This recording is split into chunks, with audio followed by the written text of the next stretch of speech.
The Pondos Anonymous podcast network is sponsored by McKelvey Insurance Group. If you've ever felt confused or overwhelmed by insurance, McKelvey Insurance Group keeps it simple.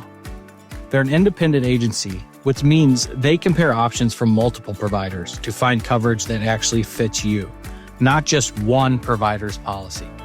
There's no pressure and no jargon, just honest guidance and real help.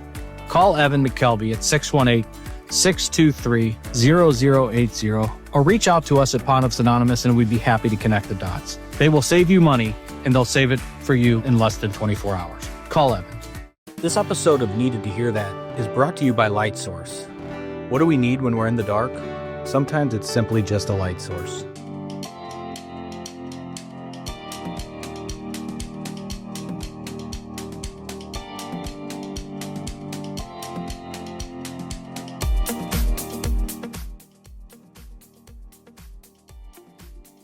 $18 holes before this.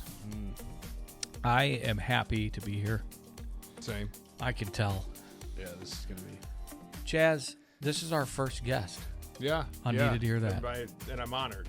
I wouldn't have it any other way. I told him so for those that care about how the sausage is made, Matt just did a 2-hour marathon. Matt who?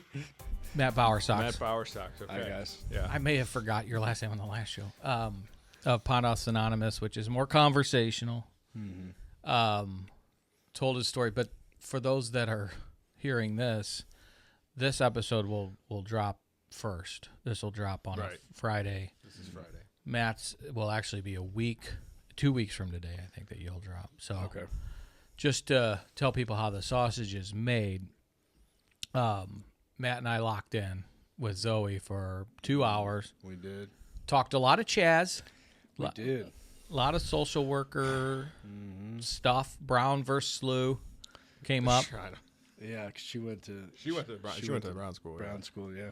Well, in Zoe's defense, Matt goes, Brown school. Like, I guess that's a whole they thing. They say they went to Wash U, right? And then we know they call it the Brown school. Yeah. You know. I've heard that's a thing, and in fairness, my wife's a Brown schooler. I supervise a ton of people that went to the Brown school. So I think it's not like Cardinals Cubs. Sure, no, not at all. It's not like Yankees Red Sox. Okay. It's like, hey, like I went to SLU because I felt like I could have more of a clinical component, and they were more known for that than the research school at Wash U, which I was not as into the research. SLU gave me money. Nice. So that's how that was the big dog. Okay. Yeah, I mean always comes down to money. Yeah, I mean SLU gave me an academic scholarship, and so I was like, you're the winner. That right. Yeah, it was you work full price or less than full price was pretty much the question. I'm deeply proud to be a Billiken, and but I go every year. I speak on a panel at the Brown School for their clinical supervisor certification. As you should, because some of my friends are supervised by you. Oh yeah, right? yeah. Like hopefully they don't mind me. No, I think they love you, and I mean I'm honored to be sitting next to you because I don't think I would be here without you. Fuck, that's stupid. Right? That's real. I love that shit. If anybody, also if I sound any different, it's because I'm speaking to this microphone from my third eye. Chaz is not happy right at with the middle of my forehead. Do you want to switch seats? No, I'm getting used to. I love when people get furniture like Salvation Army and stuff. It's given back, and so I'm really excited. I think it was more Facebook. I think it was more Facebook marketing. Sure. So no charity was involved. Nope, absolutely not. And I can't promise there's no stains on those chairs either. Sure. Well, although he did promise me on the last show that there wasn't. Yeah. Well, you're 3 hours in now, so it doesn't matter. Hey, I've been sitting there for a while, but no, I'm serious. I mean, I think like anyone that I know that went through social work school and needs supervision, like I trust you. And I know we talked about it, doing it with me whenever I get my stuff together enough to get my license, and I ended up starting Learn to Live fresh from one of your classes, and so I just haven't done it yet, and I plan to. But you do? I want to, yeah. I do a lot of stuff, from like a addiction counselor perspective right now. A lot of the family work that I do, process groups, that kind of stuff. But I love the clinical work, man. Like I always did. And it's something that I miss doing some of the stuff I do now. Just like a 10,000 foot view running stuff. I mean, sure. I miss. You've kind of gotten off the street, and you like moved up a little bit. Yeah, and I don't want to put words in people's mouth, but I think a lot of people would want that separation from it because it can be difficult work. Sure. Right, and I miss it. You know.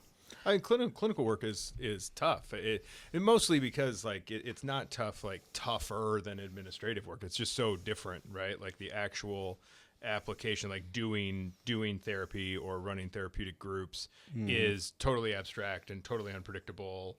And no plan survives first contact. Yep. And then there's the aspect of being a director or being a CEO, being an executive, being an administrative role where all you're trying to do is create the framework for the clinicians to operate. Yeah.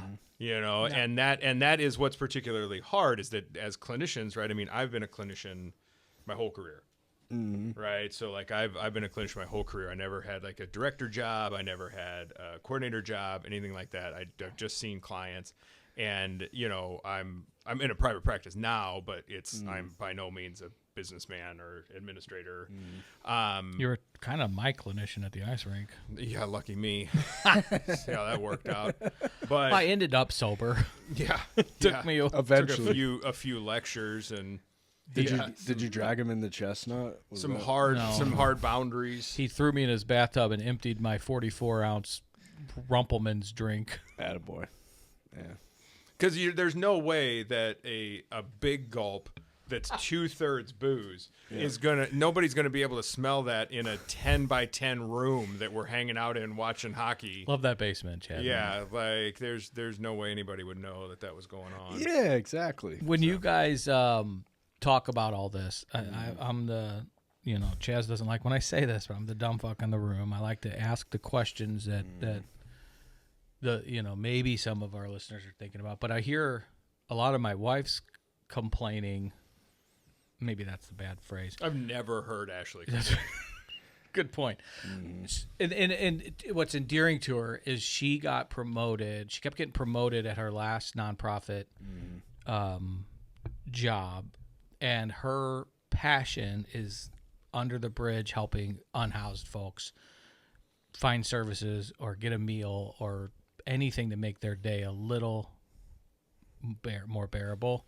And as she would get she got stuck in middle management hell where she was dealing with really employees, not even dealing with clients. So when I hear kind of your separation, I now it makes sense on what you mean.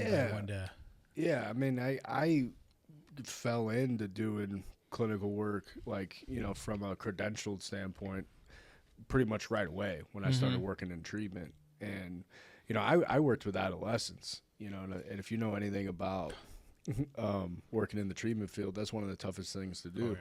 Right. And I loved every second of it.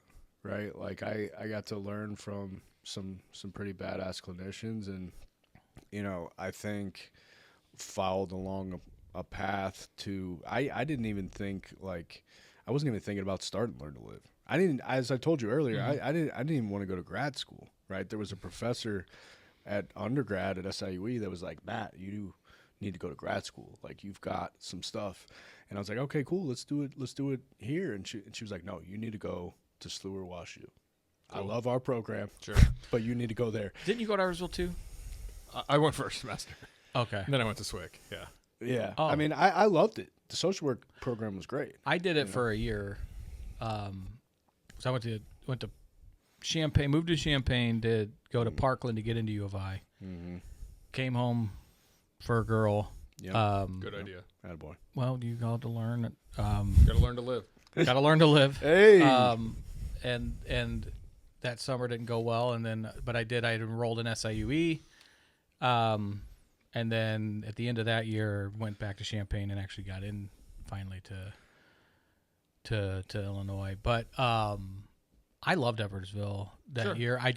I was in a bad space mentally, but I asked you about this. Did you ever have a guy named Fred Stokes? I don't think so. Sociology professor. He was an attorney. You always remember a few of them that like, Yeah. I didn't do as much school as you guys. You may have many of these people. I had a couple. There's a always few two or that, three, yeah, there's a few that stick out. Like Chaz is one for me, but like Dr. Carter was one like I Yep. talked about at SIUE that, really got the best out of me, and she challenged me. And, I listened to her at the end, and, I hadn't graduated successfully in years, and I was able to graduate from there, and I was like, oh, thank goodness I'm done. And then she tells me, you need to do more school. You thought it was over. You were ready to spike the football. I was ready to be done, and I'm so glad that I wasn't, because, it was those couple of years that really, like, pushed me towards challenging myself and starting to learn to live and doing a bunch of that stuff. I mean, I never would have done it. And now, I mean, every time I talk to you, you're going to another conference, and you like to go to the conferences where you're learning. Like you've told me that. Yeah. This one you did in Austin was, I'm paraphrasing what you said. You're like, this is my favorite one of the year because I actually go and learn something. Like the classes, it's not just tabletops and handing out brochures. Yeah, I mean, there's a lot of conferences around where most people who represent programs or practices or different things are just kind of hanging out at a booth and trying to meet people and stuff. And I have to do some of that, but what I want to do is actually learn a couple of things and get a little better at what I do. And that's one of the ones where, I feel like I get to do that, I like to schmooze at the table and maybe go play a round of golf. That's a tech conference, though, right? Well, yeah, that's a civilian Well, I job. mean, like we can have Matt's a some good dinner. golfer, though. No, it's not about not golfing. It's not a critique on golfing. That's not happening in North Carolina. No. I mean, there are vendors. I mean, there's always vendors and sponsors and stuff like that. Yeah, And you wait until they're gone. Okay, And then you get their pen and their you get all their Yeah. free stuff. You All can their walk swag. around. And fill your bag up. Yeah. Yeah. I mean, what was in Austin? So it's called Lone Star Collective. Okay. And it's just a bunch of people that either own and operate programs or, we talk about staff burnout. We talk about staff training. We talk about, the self-care processes, procedures, like how to make our programs better. And we're not talking about competing. We're not talking about who's better with this, that, or the other. Yeah. It's just, it feels like it's one of those places where we all kind of lift each other up. And Do people come nationwide to that? yeah, I mean, they have a pretty solid base. There's like, it started with like 3 national reps that know a lot of people in the space. And so that started off really good. And, I think it's been going like 3 years. And, I really like what they're doing. Like it's cool. 'Cause like I go to probably 4 or 5 a year, and, some of them are just like, come on, dude. Like, not everybody is like Chaz doing an ethics training about, transference and stuff. But, He said that you made a policy class fun. and engaging. If you give me the material, I'm going to do everything I can to make it interesting. But I have an advantage a lot of times when I teach, which is I practice. Yeah. I mean, the biggest advantage is like, I'm going to take this information and see like, well, this is how it applies to my world. And I worked in a nonprofit for 13 years and I worked in DOC and, But he didn't like hide behind a PowerPoint. Like he like picked up the book and threw it over there and was like, hey, we're going to jam. Nice. We're going to get in some real stuff. That's it's my just PowerPoint, so fun. man. It's just so fun, Like, I mean, one of the coolest things about like meeting you and being in the classroom is like, you're the people that are always going to help me stay reasonably sharp. Because you have more relevant information coming out of school. You have more new information. You have, in some cases, like more energy, right? At the time I was working in a nonprofit, right?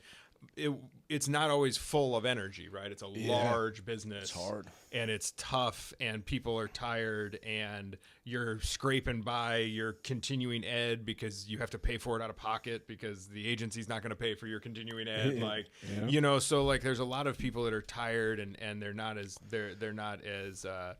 lit up as I was. Now, not because like I do it right and they do it wrong. It's a hard job.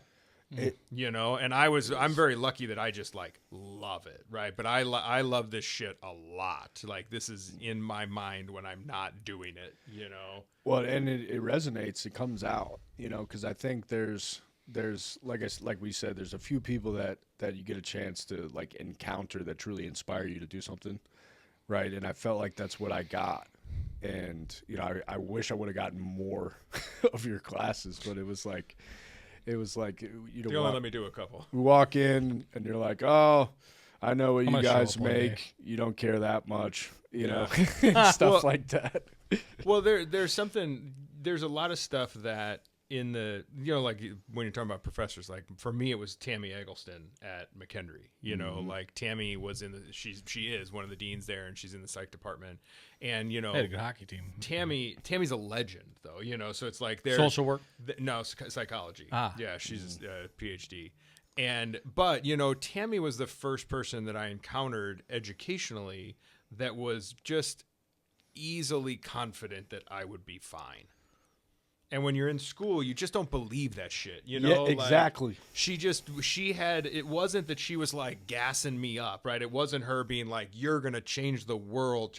It was just, she had a very easy confidence of like, you're going to be fine. You're going to be okay with this. You're going to do this. You're going to do this thing, you know? And Was it comforting? yeah, it was great. And Tammy taught me a lot about like the flexibility of working in the field, where she could be like, oh my gosh, we got to figure this out.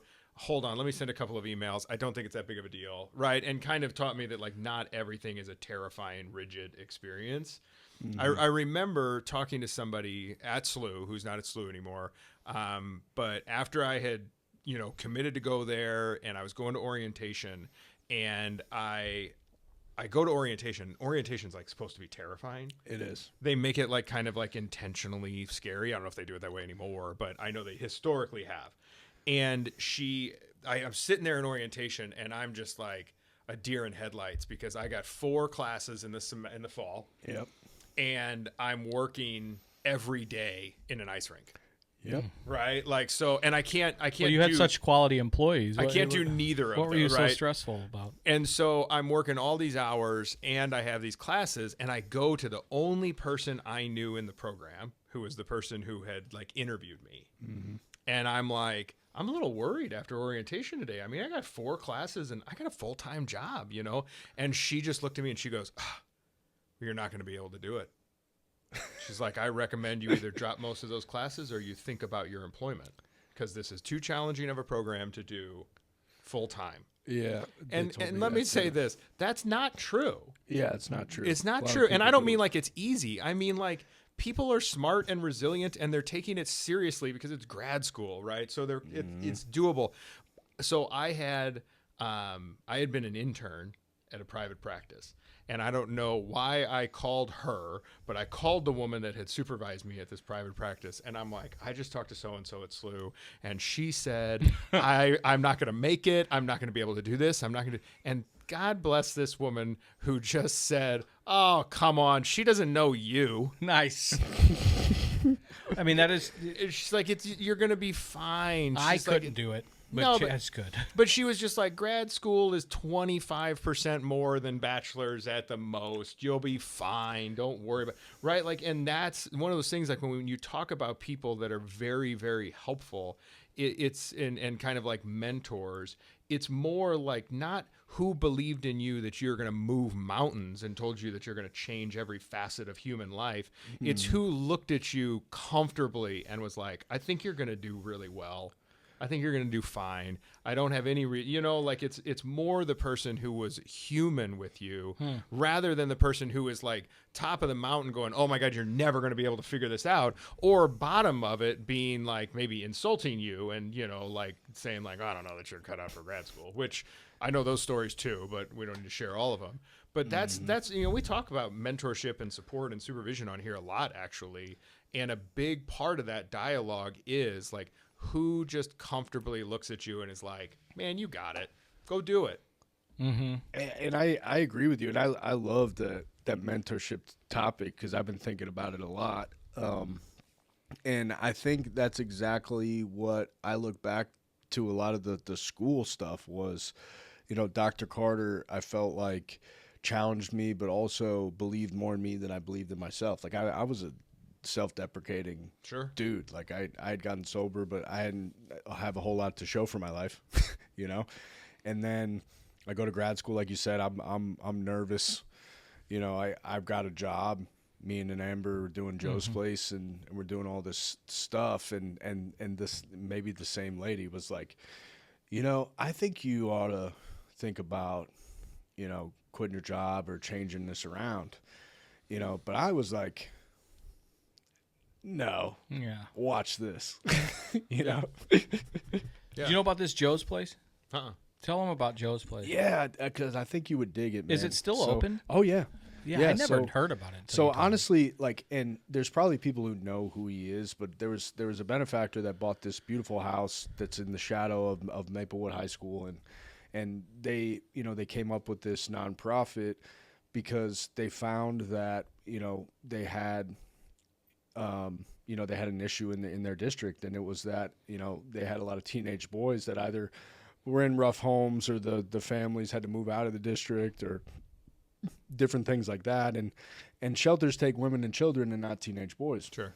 Right. And so they came up with this idea that they would have this group home, and, you know, a husband and wife or a couple would live there, and during the week, you know, from Sunday night to Friday morning, right, like you would live like a family, and we could have, you know, as many as four boys in the house. You know, and, you know, I learned a ton while I was there about trauma and attachment. Sure. And I can imagine, man. I mean, you know, how I describe it is, you know, somebody who grows up like that, who, you know, had no one, right? Like they had to grow up entirely too quick, no one to trust. Sure. They would rather burn the bridge than walk across it, right? Like we had some instances where these guys were really trying to push the envelope on seeing if you're going to walk away. Well, sure. I mean, that's the thing with abandonment, right? Like you can't fire me, I quit. Sure. Precisely. Yeah. And they would really do that. And that's where I took a lot of my philosophy. Shout out Scott Conklin. You know, from Learn to Live to. But, you know, the short answer to that question is like, man, if you stay there with them through that, and you love them through that, and you don't waver. Sure. I mean, you know, we watched 5 of these kids graduate, and I was invited because there's limited tickets for a college graduations, as you know. I was invited to one of the kids' college graduation at cool. Absolute, you know, treasure, man. I mean, you know, Amber and I went up there. It was like one of the greatest honors we ever had. But how did you and Amber get that job? You had mentioned that you volunteered for it. Nobody else wanted it. No, right? yeah, that's a hard job. That's a short answer. So the people, it was a hard act to follow. Well, previous to the couple that was in there before us, there was a couple there from the inception of the program, and they were loved. And you know, their family just outgrew the program. They had their own kids, and they just had to go. And the people that were in there before us realized pretty quickly that it wasn't for them. And so they got out of there. And actually, Amber's mom's, you know, former principal was the principal at Maplewood at the time, and so she had a decent relationship with him. And you know, it came up that there was going to be an opening, and he actually, you know, reached out to Amber and asked, "Hey, would you and Matt be interested in doing this?" The balls on this guy to ask, "Would you?" And, you know, God bless. And my wife will help anyone. I mean, she is steadfast. I mean, as many people as I get to help, she wants to help twice as many people. You know, like she's the one who's like, if there's a homeless guy outside Schnucks, she's in there. She's buying a rotisserie chicken and some rolls, and she's going to give it to him. And that's just how she is. And so she did not phrase it as a question. She said, "We're going to do this." And I was like, what? Like, this is a big responsibility. Like, we've never parented before. You know, we've been together a few years, and, you know, at that point I planned to marry her and all this stuff. But, you know, we had just gotten like our groove, you know, like, and like she was just going to be teaching, and I was going to grad school, and I was making no money at Preferred Family Healthcare. And I was like, how are we going to do this? And she was like, well, we get a stipend of $1,000 a month, and we get to live in this house rent free. And I was like, that doesn't sound too bad. But we had to interview for this thing. There was a panel interview. You know, we had to do all this stuff, and like, and we got it.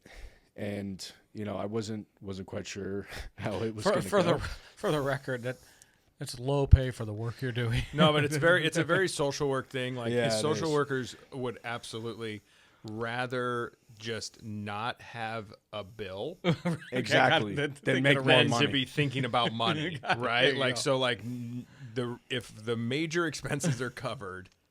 Okay, that's now. it. We got there. We go. That's it. You would not, and $1,000. I mean, I remember not having $1,000. So. We had no bills. I just bought a car.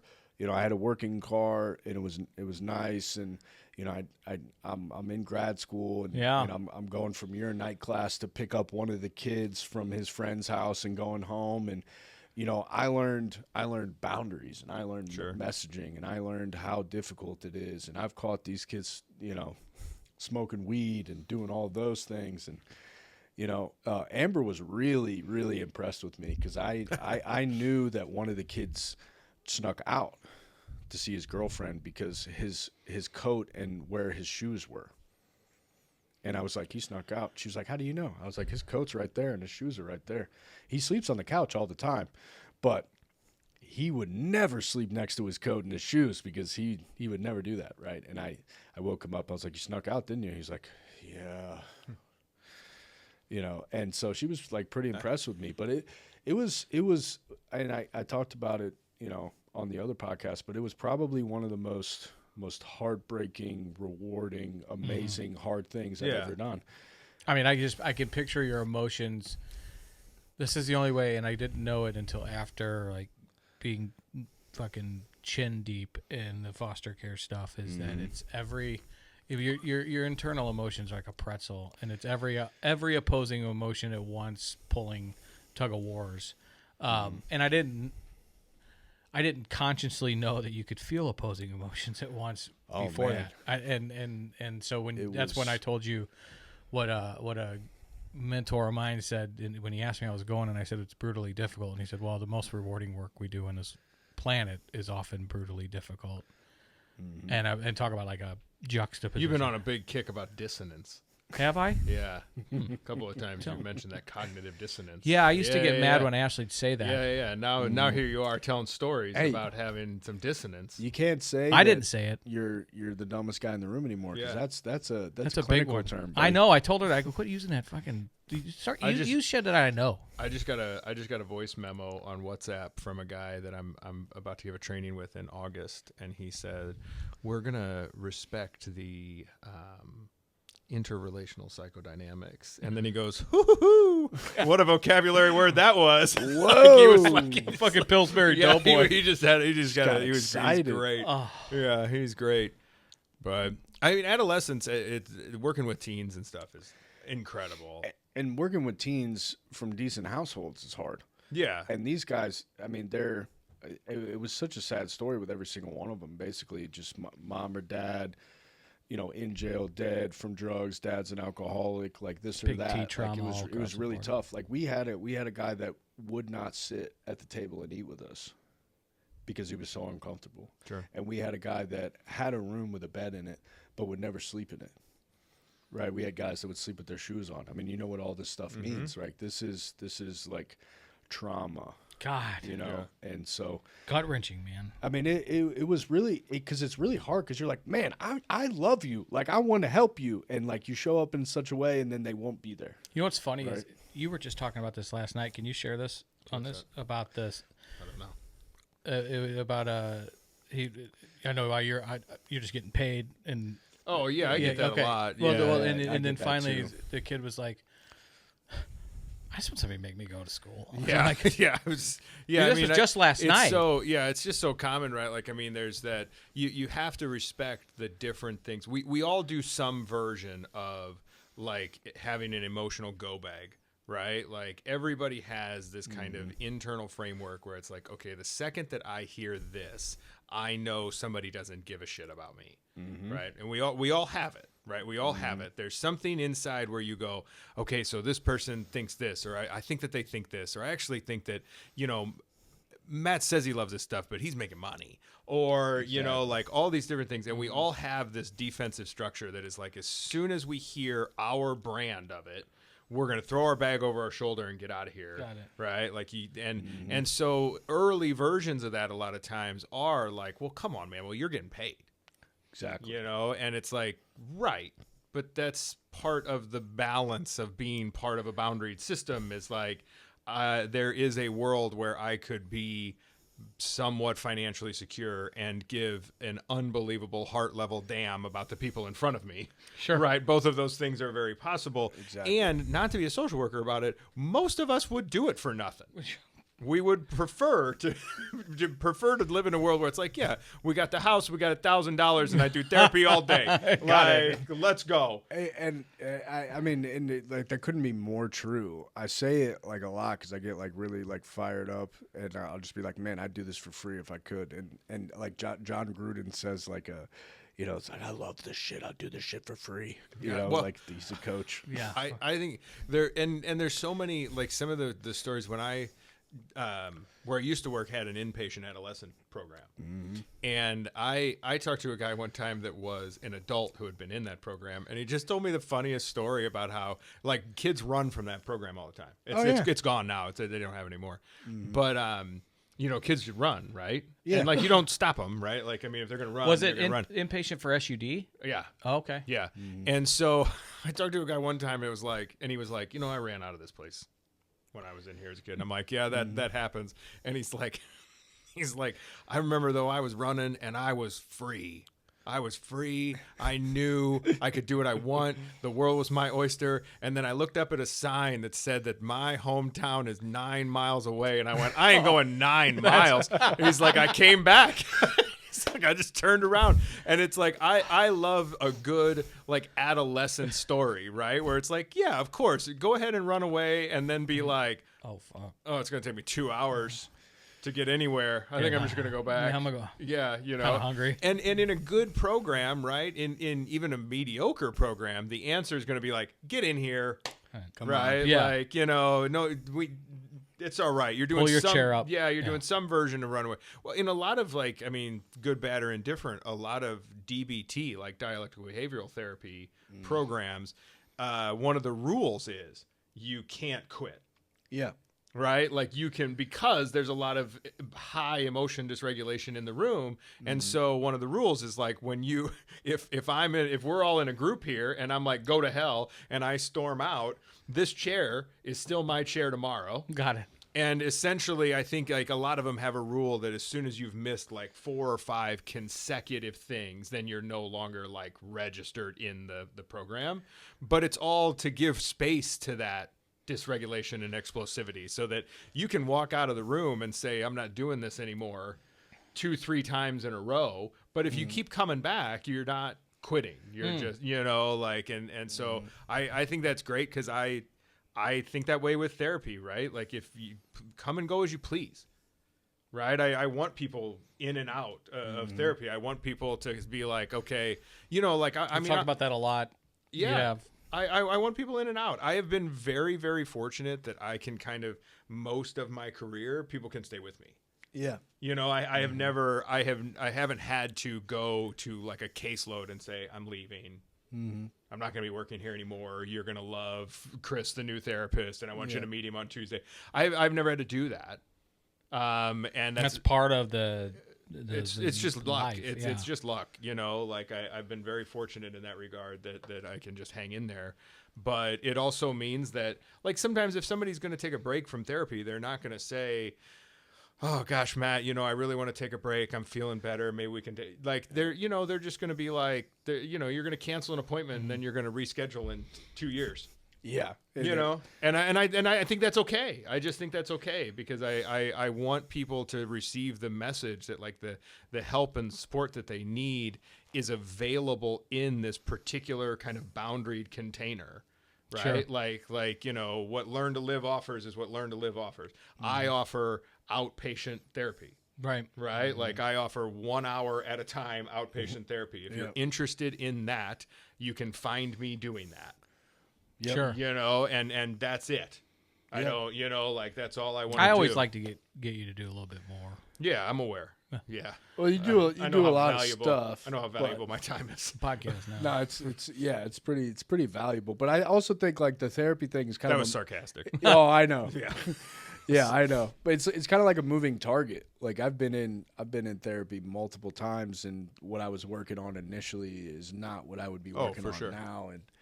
And I think it's healthy to go in and out of it. Absolutely.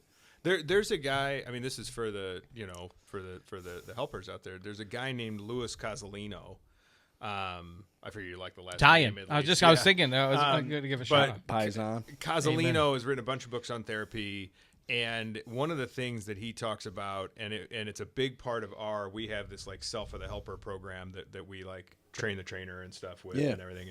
And but we talk a lot about how he's got this idea for helpers of you have a surface narrative and you have a deep narrative. Mm-hmm. And your surface narrative is basically like the first story that you would tell when you're first getting in the field and you're talking about how, like for me, if somebody would have asked me early on in my career why I became a therapist, it would be something about like, well, I always really liked being a trusted friend. I liked being the person you could call. I liked showing up for people, being there for people. And eventually I was very lucky when I was still 18, I was able to kind of be like, I know what I want to do. Yeah. And so I did that, and that catapults me into a career, and I love the career right away. But that's like a very surface narrative, right? Eventually I realized these deeper unconscious things that would have moved me in the direction of wanting to make sure people could trust me with secrets, wanting to make sure that people felt they didn't have to lie around me, making sure that people felt like heard and seen and witnessed in maybe ways that I didn't feel that. Yeah. That's a deeper narrative that starts to show up for me 5 years into my career. I mean, shit, I'd probably done 10,000 hours of therapy by the time I'm starting to even become aware of what really moved me. And if I'm sitting behind a microphone like this 10 years from now, I'm going to know that this version of me right now didn't know shit about what moved me in the direction. You're constantly moving in. And so like, I think that even that surface to deep, it doesn't make the surface narrative irrelevant. Yeah. Me wanting to be a good friend and a trusted person when I was 15, 16, 17 was a very pivotal aspect of me wanting to go into being helpful. But then you look at like, well, what's the thing that kept me around for now 20 years and really loving it and really having like what feels like a very boundless space for sitting with the people that I sit with in the absolute container that I sit in? That's a much deeper thing. Now I've even moved into feeling like it's some aspects of it are even bigger than me, right? Like that like I will have moments with people where I think, gosh, is the only reason I was put on this earth was just to provide this one moment for this person? Is that, like I recently read something that was talking about asking people what to do with the being a sacrifice, and it was basically saying like, well, since we die, we are a sacrifice. Sure. Like as an entity, like as a human being, you're a sacrifice. You are impermanent, right? You are born into the world, you die. So like, what do you do with like what's your sacrifice, right? Like as a living sacrifice, what are you going to be? And there are times when I think like this deep narrative stuff where I'm like, damn, like these moments that I have sitting with people, what if that's the only reason everything aligned was just for me to hold this exact space for this person, and that's it, and that everything else was just fluff, right? Like that's enough. And that wouldn't have been enough as a therapist at 25, and that wouldn't have been enough as a therapist at 30, and that feels like enough as a therapist now going into being 45. Like, like it's weird that as I get more and more experience and I learn to care more and more about this stuff and the people that I've known for a long time and sat with for a long time, I get more and more convinced that it's literally the only thing that matters is like one heartbeat of presence. And nothing else. There's just nothing academic or theoretical or anything that could be bigger than that. And I'm very excited to think that like I'll have an even more profound experience of that 10 years from now and 20 years from now. It's not about the copay. Not yet. Not yet. Well, I'll let you know if I collect them all.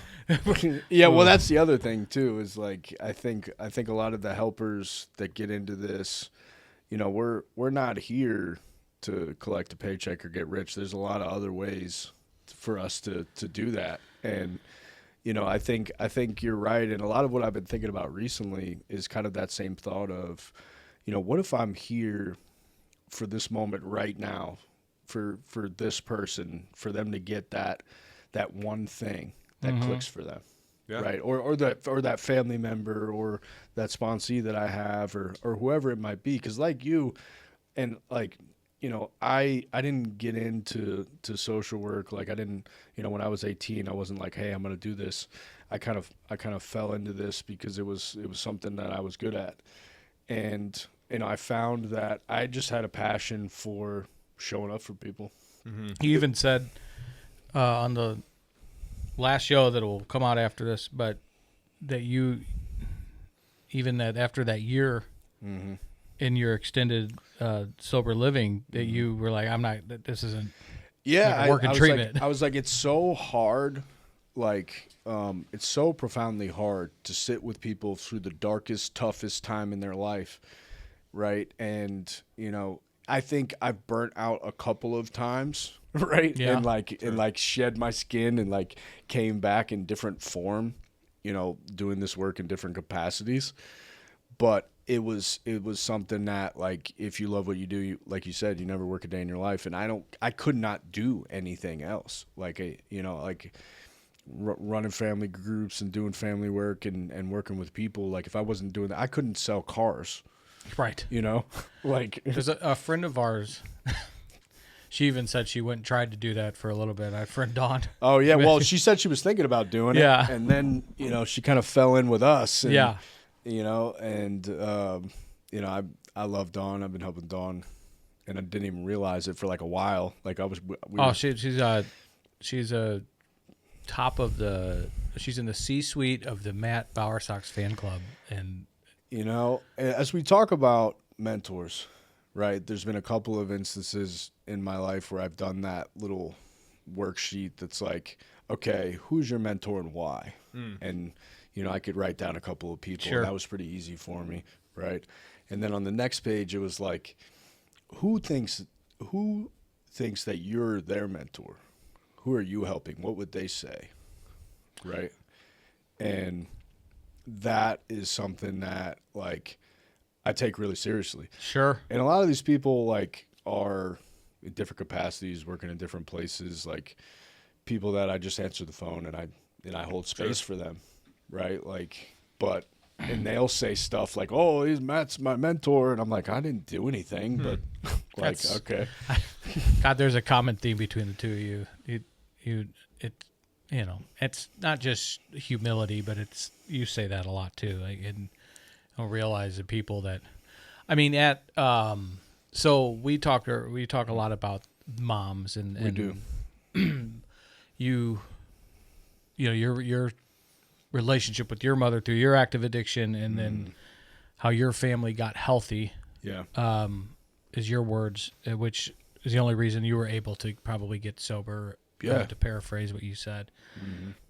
Well, we had a mom's roundtable. If I call it a workshop, the social workers get mad. I was so upset that I missed it too, because your keynote speaker here. Well, this is where I'm inviting you to join us for the next one to also speak. Oh, it's so cool! You're going to get invited.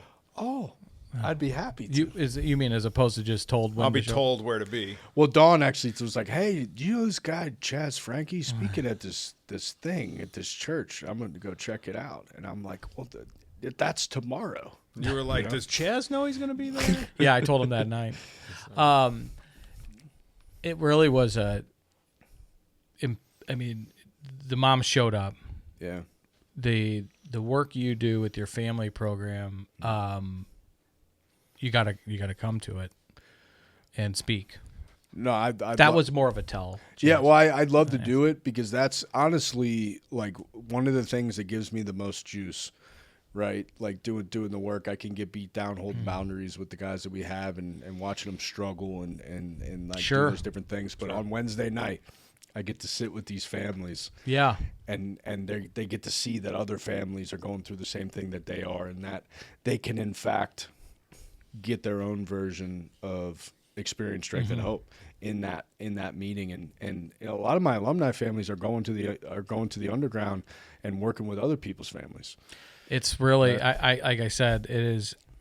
I'm so grateful to God for filling the space. Like we talked about Julie, who's touring your place soon, who has her meeting there, and it's, 20 people almost a night of moms, some adolescents.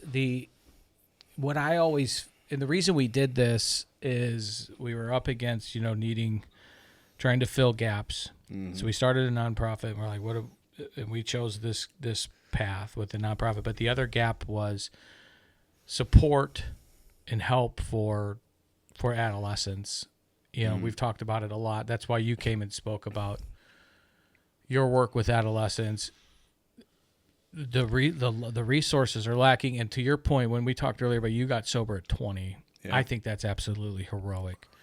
And that's my biggest worry for kids is that the word forever, because forever is a long time when you're 15, 16, 17.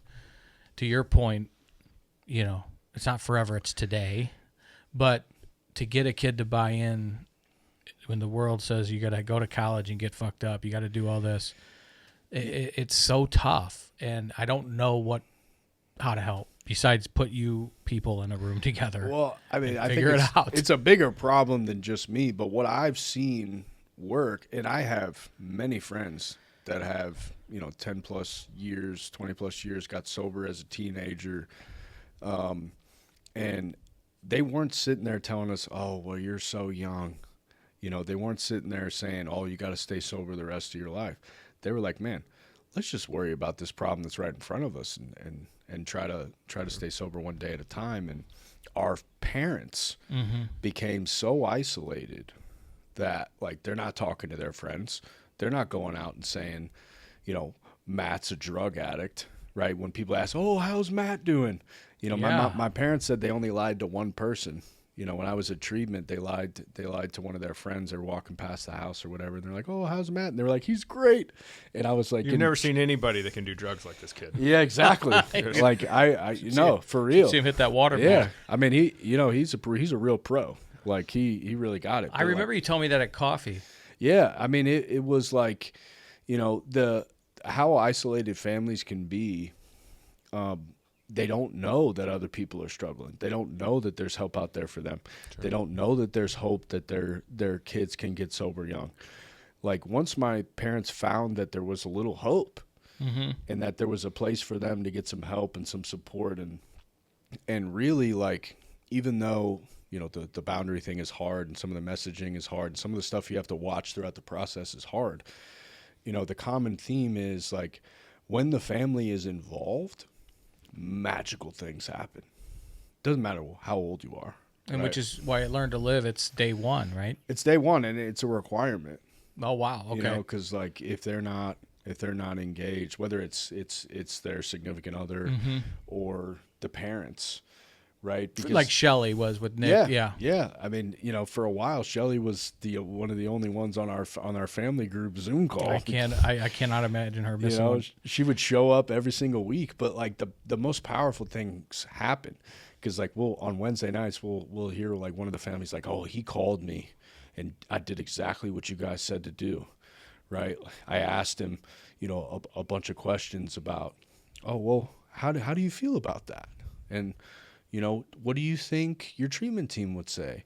And we trained them in motivational interviewing, right? Sure. So we trained them in that stuff, and they were like, yeah, we didn't shoot on them. We didn't make them. We didn't say you need to do this, you need to do that. We just asked him questions, and then he was like, okay, I'm going to take this to my therapist and go to bed, instead of, like, getting in an inevitable fight because the family's like, well, he's been in treatment 3 months. He should be ready to rock. And the kid's upset because the family's like, well, you got to do this because that's what it's like to be, whatever, right? But, like, when the families have this place to go where they feel supported and empowered, like, magical things happen. If you look out there who has like the best outcomes in the treatment world, it's a lot of these programs that have really heavy family work. I mean, I still say it if people ask, what separates Illinois Recovery Center from, and I go, I don't know what I don't know, but what I do, my instant answer to that is our family program with Kevin, and best in the world. He comes in and really starts. A lot of places which I don't have a whole lot of experience other than here, that it's not a norm or status like quo. I don't know how you do it without it. Well, it's like, and sometimes we're farmers planting seeds in treatment, right? Like a lot of times there's several attempts before someone gets to the willingness to go to a long-term program or a program like mine. But, if you can get a hold of a family and, make some good education happen to them, like when life goes sideways, they don't have to go with it, and they can be there and be ready. Sure. Right? Like, because, we know what the data shows. Like a lot of times, like relapses are a part of a lot of people's stories. Yeah, absolutely. And what happens when that happens to a family is they tend to be like, oh my gosh, and kind of like rush in and overfunction. Yeah. And at least for me, like that was comfort, in that like I could go do that stuff and they would welcome me home until they didn't. Until they said no. And that was the most powerful sentence. And it, they said it consistently to me for about a half of a year. And then I stopped asking, and I asked a different question. Right. But like, I wouldn't be here, if not for, the family program and the treatment center that I went to. Right. But I can't tell you how often I go to a program. I'm like, hey, how's your family program? Well, a lot of times we'll do, like 1 or 2 family therapies. Okay. Do you have a group? Like, do you have a workshop? Do you bring them in and we do some like intensive work? Like what? No. Like, and it's crazy, right? I hear our friend Kevin at dinner. After he told us, I mean, and in fairness to Michelle, Matt has horses. Yeah, we do. I mean, we like equine therapy. He was joking around too because he came to our clinical. That was him and Chaz's ultimate bonding. Yeah. Because Chaz has some horse trauma. Well, he's very. I mean, Kevin's a very honest dude, but he's a very, very ethical dude, and he believes in what he's seen work, and what he's seen work is like, hey, grabbing the whole family unit and pulling them in. Why I bring him up is the whole, like, when we were all talking and then hearing him talk about how the families are and how he's so important to his program down in Florida, which is has some similarities to Learn to Live, down, right? Yeah, I mean, a lot of similar philosophies. The Voyage it's a great program. It's a 90-day residential, and they believe in the long-term care afterwards, and that's why Kevin was here, was to look at Learn to Live. But they are engaging the family from day one, and they bring them in, and they'll do like a workshop, which is really circled around like empathy, right? It's not so much like, hey, they're going to sit there and do some heavy clinical work with the family. It's like the family talks about their experience, and the kid sits there and like really gets to feel what they felt. Sure. And vice versa. Right. And a lot of cool stuff happens in there. But yeah, we have a lot of really similar philosophies on things, and I really benefited from the time that I got to spend with him, and I hope I get to spend more time with him. But there's not enough. That was a fun dinner. Thank you. By the way, I was way underqualified to be there. When him and Chaz got rolling, it was, I was laughing quite a bit, but it was some good banter. Oh no, I bet like yeah. you and Kevin on a podcast, like you could fill some time. I would get him in here. I would love it. We missed it by a week. Did you, Chaz, when you get, and I know it's a different role, but when moms or families reach out to you because they need to see a therapist because their son or daughter is Sure. addicted, you provide space for them. But I mean, you're on a lot of times frontline. You're almost the first frontline. When a mom's freaking out, I need a therapist to talk about this. Well, part of the issue is like, I mean, the clinical language for being a private practice therapist is I'm the lowest level of care. Okay. Right. But it's something that people think about. It's like, oh, we go talk to a therapist. Well, I clearly want people to talk to a therapist, but it's the lowest level of care, meaning like we can only provide this one singular thing, right? We don't have as much as a receptionist. Yeah. You know, so whenever somebody is really in kind of a panic crisis, we got a three-legged cat. That's it. You feel bad because like if somebody finally takes their shot to be like, I'm going to reach out to this guy for therapy. And then my answer is like, well, not me. Right. Like, I have other options, or you need a higher level of care or something like that. More often than not, what I really try to do is I'm going to see if there is any way that therapy can help anybody involved. Right. Because I do know therapists. So I can, if a mom reaches out, I can say, do you have any support? Right. In the meantime, especially if I'm going to say, no, I don't, we can't really help here for what you're asking for, but I guarantee you, if you have one person in the throes of addiction, you all need some support. Yeah. So how can I help with that if I can? But it's something where it's tough with that vulnerability of somebody reaching out, an example is like, this is kind of like, you might have heard people will make a joke, like there's jokes on the internet of somebody, a guy doing something wild, and it's like, guys will spend $2 million on A, B, and C besides go to therapy, right? Like, they'll like swim in ice water for, rather cold than go plunge to therapy. And I look at like Kevin's program's a great example of that, where he's like, you can't, guys aren't gonna want to learn how to meditate, but if you make them hold their breath underwater, free dive, where it's like, I mean, that is how hard it is to get people to try the most basic of self-regulation and sitting with their bodies and sitting with their experience. Is like, if I can go to Pour, where I teach meditation, the coffee and shop, sit there with people where they just follow their breath, and that is not a 50-person group, but you say like, hey, I want to help somebody who is really struggling, and I want to teach them something like mindfulness or meditation, and it's like, well, I'm gonna have to teach them in like scuba gear. We'll throw them off the I'm gonna edge have of to a have boat. $10 million of liability insurance to be able to do it. That's what it's. So imagine how hard it is when it's just a family member saying, hey, can you help? Yeah. Hey, can you help? Hey, can you help?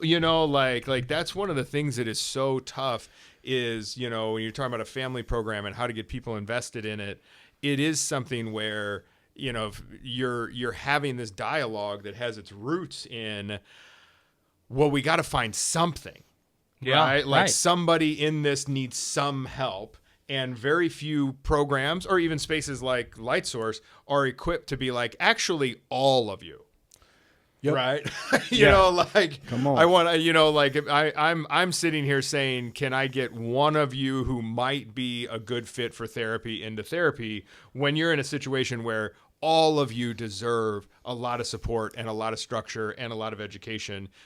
Kevin kept mentioning like they teach emotional intelligence, right? Because at a certain point of trauma response, at a certain point in addiction, at a certain point of real suffering, life is throwing an absolute 93-mile-an-hour splitter at somebody who's hitting off a tee. Oh, wow. Yeah. Right? Like, by the time you are maybe you got some warrants. Yep. Maybe you've been brought back with some Narcan a couple of times. Maybe you've been on the streets a few times. Lost a kid to the system. By the time all of these things have gone on in your life, your whole life is complicated. And your life got so complicated so fast before you ever had the education to figure it out, right? Like you weren't like everybody in this room has a lot of years to have learned how to be emotionally intelligent. But I learned the hard way. With yeah. Her name's Ashley. God bless her.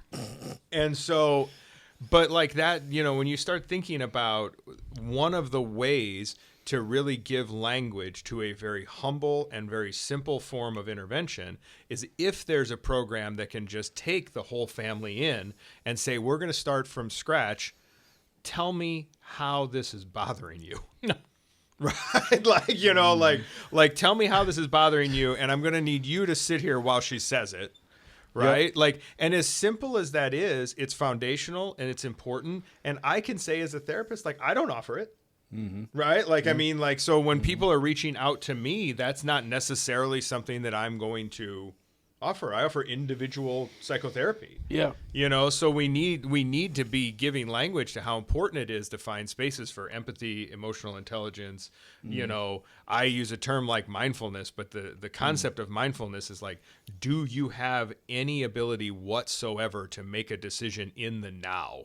Or is every single aspect of your life completely driven by some shit that happened or some shit that's gonna? Yeah. Yeah. Like what just happened and what's next? If that's all you got and you've never had now is terrifying. It is. And then you get thrust into like these families get thrust into this, and there's no prior education. Right. There's no, you don't know that what to do about any of it until like you're already on the firing line. In complete crisis mode. And a lot of the stuff is just basically luck on who you come across. Like my mom coming across her friend that happened to be in treatment. Her kid happened to be in treatment. They're playing tennis. Shout out to Holly. All right. Playing tennis, right? All good things. Do you know Matt's a real great tennis player? I love, yeah. I had a lot of trauma with tennis, though. Because that hotel room blew up my career in high school, essentially. But, it was all a good thing. I like playing now. But yeah, I mean, great. you get Holly's going to be one they of get mixed doubles here, thrust Chaz. into this, and no prior education. Yeah, you don't as a parent study like when your kid's 10. All right, I'm gonna go learn about everything there is to learn about for when he becomes addicted to fentanyl. Sure. Yeah, you don't wake up one day and you're like, man, how am I gonna help my addicted son? Like it's just not like families do their best and like nobody gets through childhood unscathed. Things happen, right? And like I think, with some of these families, they get hurt for so long, and then, it's we know from years of doing this work what works. Right. Right. But how to get them to find that, right. Or to pick up the phone and ask for help. You mean you just can't tell them what to do and they just do it? No, I mean, a lot of times it's just like working with the addicted loved one. Like it's hard to do what we're asking to do. What is it you called it earlier? It's motivational what? We call it manufacturing willingness. There you go. I love that. Yeah. Manufacturing willingness. I untrained, I think because of Underground and the podcast, like I'm way not even registering on the lowest common or whatever you called it, right? The lowest form of care. So that's why I'm always sending them your way, because I need to connect the dot. Well, to clarify, right? Like lowest level of care doesn't mean bad. It's least restricted. Even right? reaching out to, you hear us on a podcast and you say, I'm going to send those guys a message on the. Sure. That's an absolute start, and please send us those, because I promise you, to use your phrase, and I know if it comes to this show or PA, it'll be taken serious. Absolutely. And we will also not bullshit you and say, I got you. If I don't got you, I'm going to put you in the best hands I know that does. And that's kind of what we're trying to do. We've talked about this, the three of us, and about with the podcast being a soft entry, a soft front door entry to, because it is scary to just, when you're in crisis mode, to just call up. Somebody gave me a number, this guy Chaz. I don't know. I'm going to call him and ask him to. But if you listen to a podcast, you feel like you get to know somebody kind of parasocially, and it's a lot softer of a phone call or a DM. Well, and I also know I know a lot of good therapists. And even when we talk about people having bad experiences in therapy or having bad experiences in treatment, right? We can't minimize that because that's just happening. Yeah, it's happening. You know, it's happening. And also, like, I'm sure someone has had a bad experience with me, right? Like there's like every therapist, everybody that has been a helper has said the wrong thing, or like not had a perfect session, or somebody's just not in a great place and it's not a great fit. There's a million reasons, as many as there are people on earth. Most of us therapists have talked to a therapist and been like, damn, that was bad. Yeah. I mean, I had an experience with a therapist personally that I didn't love, and now I sit back years later and it was a bad fit, and I'm like, it would be a better fit now. Like, sure. Like I saw this guy for like 3 sessions and I was like, this guy's not even listening. This guy he's asking this, he's doing this, he didn't pay attention to this, and now I'm like, man, he was paying attention to the right thing. He was asking me the right questions. But the timing was but off. there was bad timing, and I'm just like, nope. It's like it's like as a therapist that worries very deeply about saying the wrong thing, or I don't want to upset anybody. I never want to let anybody down in general, but especially I was going to say that. I mean, setting. that's your fear. Especially in that setting. I sometimes I want to email this therapist and be like, I just want to let you know it wasn't that bad. you want to tell them it wasn't that bad. Could you go take down your 1-star Google review? Yeah, like it was. I think you might have been onto something. But I still don't think he really listened to what I was talking about. But let it out. Baby. Yeah, but he was definitely onto something, and I think like we're talking about kind of creating these spaces, right? Like where we're all talking boundaries. We're talking what is the appropriate level of care. What are the rules you have to enforce? What are the difficult things you have to enforce? Like all of that. It's just like letting you know, like we haven't been able to say. In an hour and change of recording right now, we haven't been able to say a concrete thing yet. Yeah. Like we haven't been able to say a surefire, go to Learn to Live, be in their family program, and sobriety is on the other side of that. We haven't been able to say a reach out, find a therapist, and once you start talking, everything is going to be better. Right? We haven't been able to say a single concrete thing yet, because to say a concrete binary thing about the human experience is to cheapen the human experience. Humans do not operate in these single straight line binary concepts. So what we're all talking about are best practices, or we're talking about what we feel is best, what we've experienced, what we've been educated, what we've been taught is best. And so like that's what's so hard is we sit here and we create a space and we say, please, we want to help, or we know people that want to help. But we also have to sit here with a almost like gut shaking kind of humility of like, and I just hope it helps. I don't know it's going to help every time. I hope it helps. And that's something that is like, that's how you really try to figure out how to honor the human experience and the family experience is being able to be like, I'm going to create a space to the best that I can with the knowledge that I have. And I can't guarantee it, but God damn it, I'm going to respect you in it. I have to. I have to find out how to respect your experience. Yeah, we haven't said a concrete thing yet. To your point, the hardest conversations that I've had is with the moms, because I come and I'm listen. I'm a father.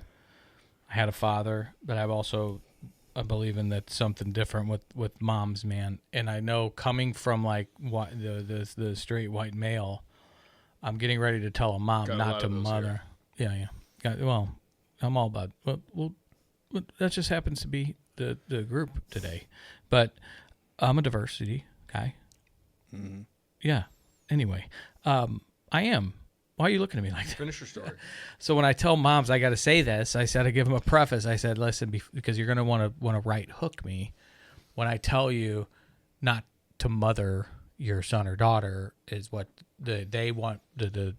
Maybe it's the wisdom of old, or even most of it today on when it comes to how having hard boundaries and loving differently. It's going to be counterintuitive to what you have going inside you, most moms. Not all, most. And I can't turn around and give you 100% guarantee that if you do this, it works. You could still lose your son or daughter. So that's the hardest part, selfishly, that I if you listen to me, if you do this, X, Y, and Z, and you do it good, then I can deliver you 100% guarantee. It's just not. It's fucking bullshit. Right. Yeah, there's no guarantees in what we're talking about, but we can talk about like what we have tried. Sure. Has not been successful. Right. Right. And I like the Parallel Process, which is a book about essentially families, getting better alongside their loved one in a parallel, fashion. Right. And one thing we do know is that like when the family gets better, the family gets like somewhat healthier. And when families get healthier, some things can change. Now, obviously there's no guarantees, sure. But like, that family group that we do, there are some families that we've been able to help the mom and the dad, and their son or daughter is still out there trying to figure it out. But they're not, at a place where they're like falling out of their chair weeping. Sure. Like they had been. And it's not because they don't care. Right. Right. It's because like they're focusing on empowering themselves to do what they can, which is work on themselves. I mean, and as we say it, I mean, it's their disease too now, like, because it's by just like deducing that it's a disease, family disease. Mm-hmm. So yeah, I that's pretty powerful. It is. It is. And I'm a firm believer in that. Like, and we tell the families like, hey, listen, I don't know how it will go with right. your son at Learn to Live, but what we can do is we can help you. Right. And, and so that, being able to, like we talk about holding space and some of the educational topics and the process groups and those kinds of things, like the families, and a lot of times it does happen that way. Like when the family gets better and they're able to kind of be at a place where they're not, where they don't like take off and bail out, and they're able to hold some boundaries and message in a certain way. Like a lot of times that helps. That tide raises all the ships, right? Yeah. Well, like I would not have stayed in treatment as long as I did, or in sober living or any of that, unless somebody got to my parents first and was like, hey, like you need to tell him no. And, he needs to stay there. And, like the longer that we're in a supportive environment, either step down from residential treatment all the way down to individual therapy, the longer that we're doing that stuff, better chance of success. And then, it's like, it goes from like, I don't know what the national average is now. I know it's less than 10% now. I think it's like 8, right? And, we collect a lot of data at what 8%. What it's like chance of success of staying sober. Holy shit! Like it's not a good one, right? And in a lot of these places, like the long term approach, like we have close like in the high 60s.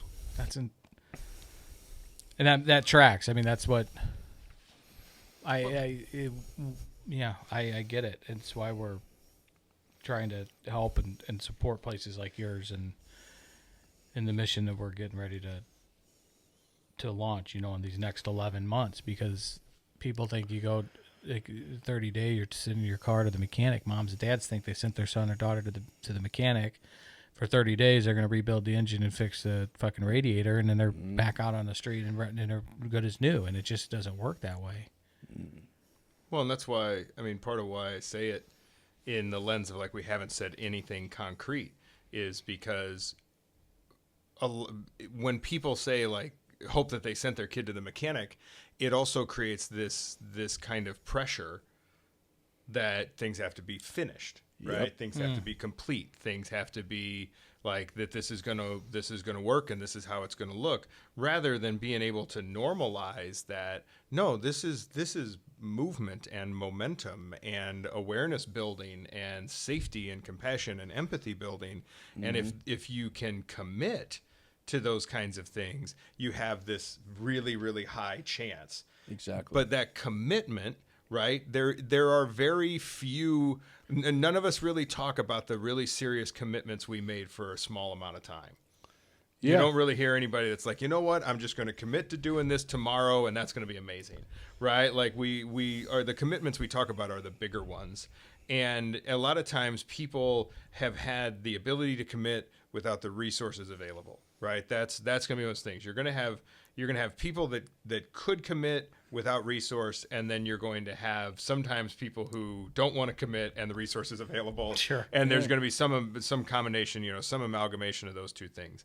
And so what we do is we try to create conditions. Right? Okay. We try to create the conditions for something like sobriety. We try to just be very Buddhist about it. I've said on here before. We try to create conditions, right? Like, like the Buddha said, enlightenment is an accident, so make yourself accident prone. Nice. Like it's that idea of we try to create these conditions. So how do you do that? Well, Matt just said it. Hey, here's what we offer, and we know when these things happen, we have a tendency to see this. So let's create the conditions for those things, right? Like, I believe in the container of psychotherapy, right? So when you create the conditions of a well-boundaried 1-hour conversation, right, it can really, really powerful things can happen. It's not you create those conditions and the following 5 things happen every time. Right. It's you create these conditions and there's these opportunities emerging that weren't there a minute ago. Yeah. Yeah. Like you get the family going and you get them moving and you get them involved in things. You teach them some things, you build empathy, and oh my God, something that wasn't here a minute ago is here now. Mm-hmm. And every grain of that is important, right? And some families or some people, when they're doing inner work, right, like they are building sandcastles, right? And some people are barely turning over the hourglass, right? Like, but you can't worry about that speed. You have to worry about creating those conditions. And I think that it would be bad for me on the first night with a guest to close it out. So you probably need to close out what we're going to talk about tonight, and then I'll say. He's got his phrase. It's like I can't in good faith end the show when we have a guest. He's got a catchphrase, kind of like The Rock. Well, maybe not. Like I'm sure he's listened to every episode. Like the OTC. Yeah, that's right. Yeah, well, I mean, once I figured out it was you, I'm like, man. But yeah, I mean, I think we touched on a lot of really good topics tonight. I'm super honored that I get to sit in this chair next to you. Stop. And we get to talk about some stuff and, maybe some issues that we have that we're trying to fill and maybe some ideals on how we can help more people. And, I think, I look forward to talking more. I was hoping you were going to say that, Matt, because this can't be just a one-time thing with you. We got to hopefully do this a lot more, even if it's just us three just sitting around and bullshitting here and talking about what it looks like to make people less scared to seek, whether it's wisdom or help or a change or commitment to something. I think that's why we do this. Yeah, if we can create, crack a door that somebody's going to open. Right. I can't tell you how many times somebody gave me a phone number of someone that they were like, hey, call this person and figure it out, and I put it in a drawer and I don't use it. Or somebody gave me like the best advice I've ever had about how I can change my life and I didn't use it. Right. Right. But, if you pick up the phone and call someone with the intention of asking for help, there is a lot of people in this world that will take the call and do their best to help you find it. Absolutely. And hopefully somebody needed to hear that. Amen. Mm-hmm.